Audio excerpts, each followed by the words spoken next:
There is a biological quirk that we rarely think about. The distance between your mouth and your ear is only a few inches. Before your words reach the person you are arguing with, before they reach your friend on the phone, and certainly before they reach the internet, they reach you. We often believe that speech is a tool to change the world outside. We think that if we complain about a bad boss, we are venting stress. We think that if we gossip about a flaw in someone else, we are establishing our own moral superiority. But the ancient texts suggest something terrifyingly simple. You are the architect of your own reality, and your blueprints are drawn with words. If you are feeling drained, anxious, or constantly surrounded by conflict, it might not be the world's fault. It might be because you have been poisoning your own well, believing you were poisoning your enemies. Today, we are going to learn how to clean that water. There is a story, often told in the Zen tradition, about a young man who was plagued by insecurity. To make himself feel better, he spread a rumor about the village wise man, a small lie, something to lower the wise man's status. Later, overcome by guilt, the young man went to the sage and asked, "How can I fix this? How can I take it back?" The sage didn't get angry. He simply handed the boy a feather pillow and a knife. He said, "Go to the center of the town square, cut this pillow open, and shake the feathers into the wind. Then return to me." The boy did as he was told. The wind caught the thousands of white feathers, scattering them over rooftops, into gardens, and far into the forest. He returned, proud of his task. The sage looked at him and said, "Now go and collect every single feather. Bring them all back into the pillow." The boy was stunned. "That is impossible," he cried. "The wind has taken them everywhere. I could never find them all." The sage nodded. "Precisely. Words are easy to drop, but impossible to retrieve.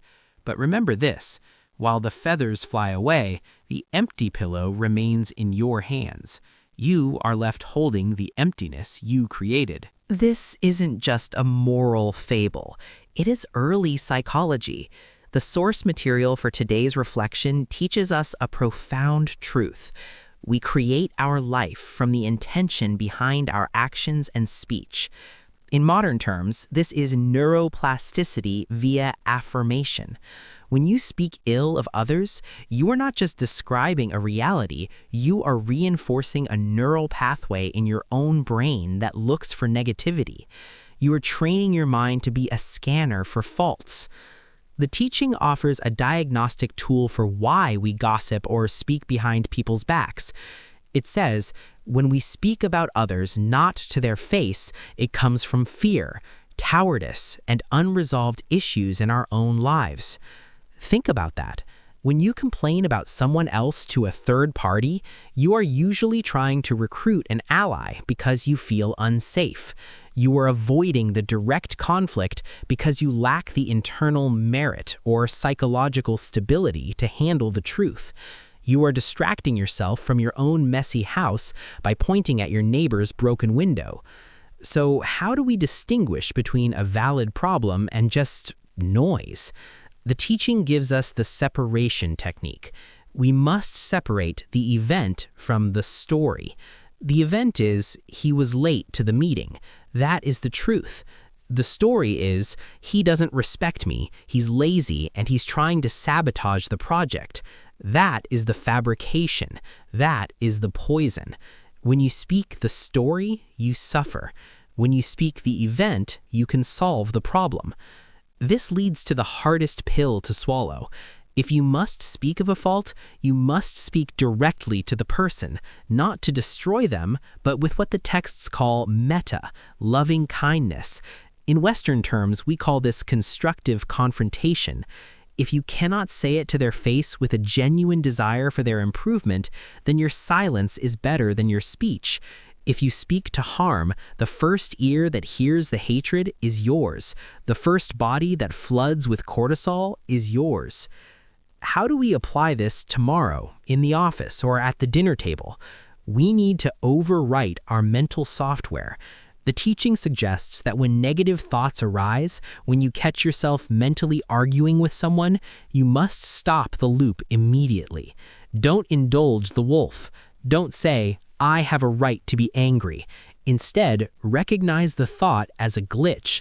Before you type that comment or make that snide remark, ask, is this true? Is this useful? Is this kind? If it fails any of these, delete it. Treat your words like expensive currency.